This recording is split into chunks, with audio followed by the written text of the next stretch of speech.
Hey guys, my name is Rahul Kuntal और आज मैं बात करने वाला हूँ that why motivation is important in sports. Motivation क्या है, ये स्पोर्ट्स में किस तरह से इम्पोर्टेंट है, इसके टाइप्स क्या हैं और मोटिवेशन आपको किस तरह से हेल्प करता है स्पोर्ट्स में आपकी परफॉर्मेंस इंक्रीज़ करने के लिए। तो इस सब के बारे में आज बात करेंगे। So guys, welcome to the ground and ground lovers welcomes you.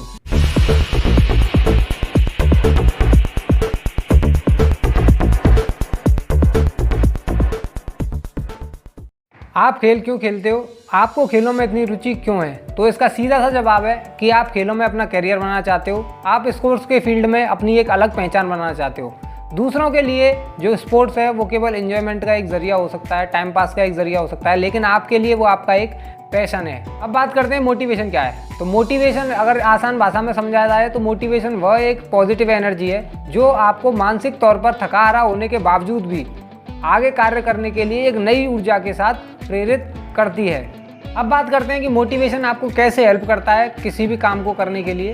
तो सबसे पहली बात है कि इस दुनिया में कोई भी काम करने के लिए कोई भी आदमी परफेक्ट नहीं है, लेकिन अगर आप उसमें अच्छा करना चाहते हैं तो उसके लिए आप बहुत मेहनत करते हैं। लेकिन कई बार क्या होता है कि उस मेहनत का कोई भी परिणाम नहीं निकलता है। तो उस परिणाम को हासिल करने के लिए कई बार आप मानसिक तौर पर थक जाते हैं और थक हार कर बैठ जाते हैं। वहाँ पर काम आता है मोटिवेशन। इसे और अच्छे से समझने के लिए हम जानते हैं पहले कि मोटिवेशन के कितने टाइप होते हैं। तो मोटिवेशन के दो टाइप होते हैं, पहला सेल्फ मोटिवेशन या फिर इंट्रिंसिक मोटिवेशन और दूसरा है एक्सट्रिंसिक मोटिवेशन। तो सेल्फ मोटिवेशन क्या है, सबसे पहले जानते हैं सेल्फ मोटिवेशन के बारे में। सेल्फ मोटिवेशन की सबसे जो अच्छी बात है वो ये है कि आप इसे कभी भी और कहीं भी अपने साथ लेकर जा सकते हैं और किसी भी समय ज़रूरत पड़ने पर आप इसे एज अ मेडिसिन ले सकते हैं। ये आपके अंदर की वह आवाज़ है जिसे आप गियर अप करने के लिए अपने आप से बातें करते हो।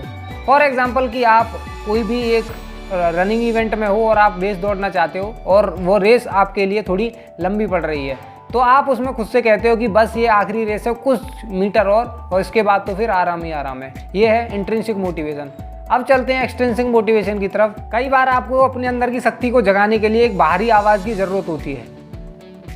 एक्सट्रिंसिक मोटिवेशन एग्जैक्टली वही कार्य करता है कि जब आप सालों की मेहनत के बाद थक हार जाते हो और आपको नहीं लगता कि आपको इसमें कुछ हासिल हो पा रहा है और आप एकदम से सोच लेते हो कि अब मुझसे इसमें कुछ नहीं होगा और मुझे इस फील्ड को छोड़ देना चाहिए। वहाँ पर एक्सट्रिंसिक मोटिवेशन जो होता है वो बहुत कारगर साबित होता है। यहाँ पर आपको जो दूसरे लोग हैं, जैसे आपके कोच हैं या आपके ट्रेनर हैं, ये आपको मोटिवेट करते हैं, आपको उत्तेजित करते हैं कि आप इस फील्ड को ना छोड़ें, इसमें काम करते रहें।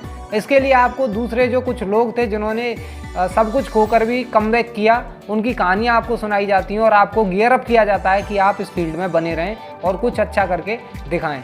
अब बात करते हैं कि जो मोटिवेशन को लेकर स्पोर्ट्स के फील्ड में सबसे बड़ा मिसकंसेप्शन है उसके बारे में।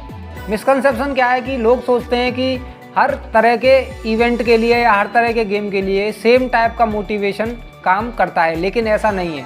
अगर आप बैडमिंटन के खिलाड़ी हैं तो आपको वहाँ पर ज़्यादातर क्या होता है कि बैडमिंटन का खिलाड़ी जो होता है वो अकेले मैच खेलता है, अकेले ज़्यादातर इवेंट्स में पार्ट करता है, तो आपको अलग टाइप का मोटिवेशन चाहिए। वहीं आप मान के चलिए हॉकी के या फुटबॉल के खिलाड़ी हैं, तो जब आप टीम के साथ खेलते हो तो वहाँ पर आपको अलग टाइप का मोटिवेशन चाहिए। फॉर एग्जांपल, आप बैडमिंटन के खिलाड़ी हैं और आप कोई भी गेम खेलने के लिए जाते हैं तो वहाँ पर आपका कोच आपसे कहेगा कि यहाँ पर तुम्हें खुद मेहनत करनी होगी, तुम्हें खुद को पुश करना होगा, यहाँ तुम्हें पीछे से पुश करने के लिए कोई और नहीं आएगा, तुम्हें अकेले ही चलना होगा। वहीं अगर आप फुटबॉल या हॉकी की तरफ जाते हो या किसी टीम गेम की तरफ जाते हो तो वहाँ पर आपको सिखाया जाता है कि आपको दूसरों पर भरोसा करना होगा, आपको दूसरों के साथ तालमेल के साथ चलना होगा, तभी आप आगे जाकर मेहनत इसमें आगे जाकर सफलता प्राप्त कर सकते हैं। अब बात आती है कि मोटिवेशन को मेंटेन कैसे करें। तो अगर बात की जाए तो it's an art to motivate yourself every time. खुद को मोटिवेट रखेंगे खास तौर पर तब जब आप लो फील कर रहे हैं, तो आपके जीतने के चांसेस, आपके सक्सेस होने के चांसेस ज़्यादा बढ़ जाते हैं। जरूरी है कि आप उन फैक्टर्स को पहचानें जो आपको अपने गोल को अचीव करने से रोक रहे हैं, जैसे कि ओवर टायर्डनेस, ओवर थिंकिंग। इन फैक्टर्स को पहचानें कि इससे पहले कि आप ये आपको डाउन कर दें। लेवल ऑफ मोटिवेशन आपको इतना बेनिफिट दे सकता है जितना कि आप सोच नहीं सकते। तो खुद को मोटिवेट रखो और अपने गोल की तरफ बढ़ते रहो। अगर वीडियो अच्छी लगी हो तो वीडियो को लाइक करना, शेयर करना और अगर आपके पास कोई सवाल या सुझाव हो तो उसे कमेंट करके जरूर बताना। और एक चीज़ हमेशा याद रखना, never stop playing, never stop learning. जय हिंद।